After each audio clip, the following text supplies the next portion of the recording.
It started with sirens, the kind that made your chest vibrate as if the city itself were warning you to run.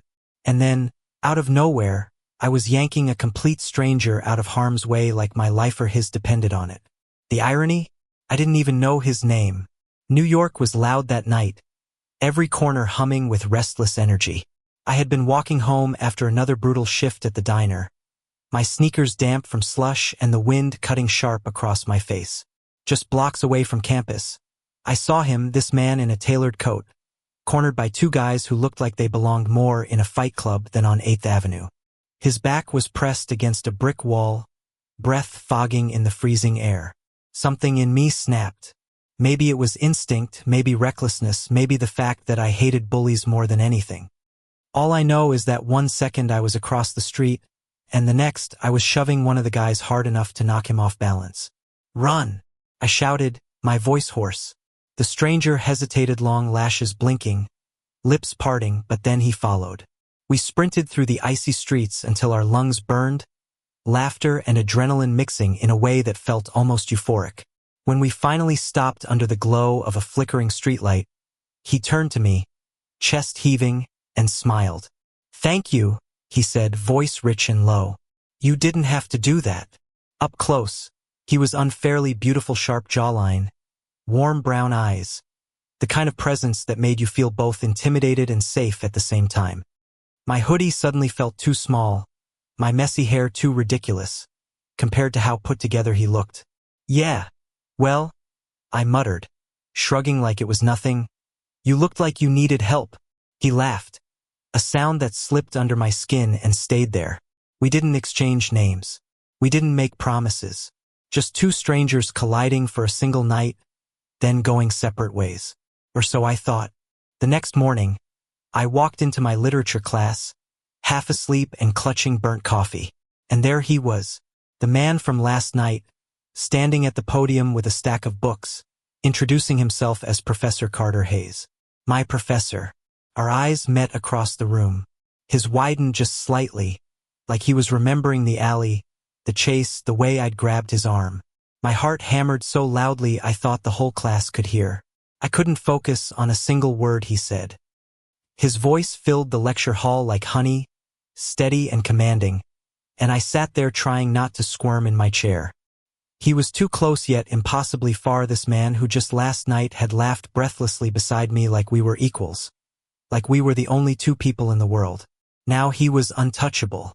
"Is there a problem, mister?" he asked halfway through the lecture, his gaze flicking to me when I failed to answer a question. "Reyes," I croaked. "Eli Reyes." His lips curved into something almost imperceptible. Recognition. And just like that, I was caught in something I didn't understand, something that felt dangerous, forbidden, and utterly magnetic. That night, I couldn't stop replaying it all. The way his hand had brushed mine when we'd run, the curve of his smile when he said thank you, the flicker in his eyes when he realized who I was in class. My world had been small until then, school, work, repeat, but suddenly it felt like I'd stepped into a story bigger than myself. And maybe, just maybe, I wasn't ready for the ending. The weeks blurred into one another, each lecture a silent battlefield of stolen glances, half-hidden smiles, and words unsaid. Every time Carter's eyes swept across the room, I felt it like a touch. Every time he lingered on me just a fraction too long, I wondered if anyone else noticed. The line between us was clear, written in rules and expectations, but the space between us felt charged, alive. I tried to convince myself it was just admiration, a silly crush that would fade. But then came the night I stayed after class. Everyone else had filed out, the lecture hall echoing with emptiness. Carter was erasing the whiteboard, his sleeves rolled up, veins visible on his forearms. I should have left. Instead, I asked a question I already knew the answer to, just to hear him speak to me alone. "You're not here for literature," he said softly, finally turning toward me. My throat tightened. Maybe not. The silence stretched, fragile as glass. He set down the marker, leaning against the desk. "Eli, last night I thought maybe fate was playing a trick. But then I saw you here, and it felt like..." He stopped himself, exhaling sharply. "It doesn't matter what it felt like. But I knew. I felt it too. The air between us burned with it. We didn't cross the line that night, or the night after. But feelings like that don't stay quiet forever. They grow, breaking through cracks no matter how hard you try to seal them. One rainy evening, I found him in the campus library, bent over a stack of papers. Thunder rattled the windows, and when the lights flickered, I joked about us being trapped together. He laughed, shaking his head, but when the storm cut the power entirely, we sat in the half-dark, the world outside washed away by rain. "Eli," he whispered, as if saying my name was dangerous. I moved closer, drawn like gravity itself pulled me. "Say it again." His eyes searched mine, torn between restraint and surrender. And then he kissed me. It wasn't neat or polite. It was desperate, a clash of years of control against a need too powerful to contain. When we pulled apart, foreheads pressed together, we both knew we had stepped into something irreversible. The fallout came faster than we expected. Whispers spread. Someone had seen us leave the library together too late, too close. Rumors bloomed like wildfire, and suddenly the stares in the hallway weren't just curiosity, they were accusation. I tried to bear it, to keep my head down, but it wore on me. My scholarship was fragile. My reputation even more so. And Carter, he had everything to lose. One afternoon, I found him in his office, tension written across his shoulders.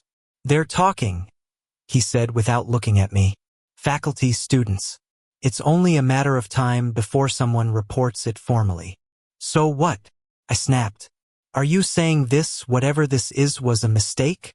He looked at me then, eyes full of conflict. "No. God, no. You're the furthest thing from a mistake. But I can't let you throw your future away because of me." My chest ached. "And what about your future? What about us?" He swallowed hard, then turned away, as if the answer was too heavy to carry. For days I couldn't breathe right. Every corner of campus felt suffocating, every whisper like a knife. But when you love someone, truly love them, you find strength in the cracks of your own breaking. So I stood up. In class, when a student sneered something under their breath, I met their eyes and didn't flinch. When my friends asked questions, I didn't deny. Slowly, word spread that I wasn't ashamed, that I wasn't afraid. And maybe, just maybe, people realized there was nothing dirty about love. Carter tried to shield me, to bear the weight alone. But the truth is we bore it together. The hearing came. A small room, a panel of stern faces, questions sharp as knives. They asked if I was coerced, if I understood the rules, if I was aware of the consequences. "I was aware," I said firmly. "I was aware the first night I saw him, when he thanked me for saving his life. I knew something had changed, and I chose it. I chose him." Carter sat beside me, silent until they asked if he had anything to add. He looked at me, then at them, voice steady. "Yes," he said. "I've spent my whole life doing what's expected, following the rules. But this, what we have, is worth more than all of that. Eli isn't just my student. He's the person who reminded me what it means to live." The room went quiet. In the end, they didn't fire him. He was reassigned, shifted to a different department, stripped of some privileges. It hurt, but it wasn't the end. We survived. Months later, summer sun stretched across Central Park, warm and forgiving. Carter sat beside me on the grass, a paperback open on his lap, though neither of us was reading. His hand found mine easily, naturally, as if it had always belonged there. "Do you ever regret it?" he asked quietly. I squeezed his fingers, leaning my head against his shoulder. "Not for a second." He kissed my hair, laughter soft in his chest. "You saved me twice, you know? Once on the street, and once in here." He touched his chest, over his heart. And I realized he was right. Saving him that night wasn't about fists or running. It was about choosing each other, over and over, even when the world tried to tear us apart. The city hummed around us, alive with strangers and stories. But in that moment, it felt like the world had finally given us permission to just be. And for the first time, I wasn't afraid of the ending because our story had only just begun. Thank you for listening. Don't forget to like and subscribe to stay updated with the latest videos.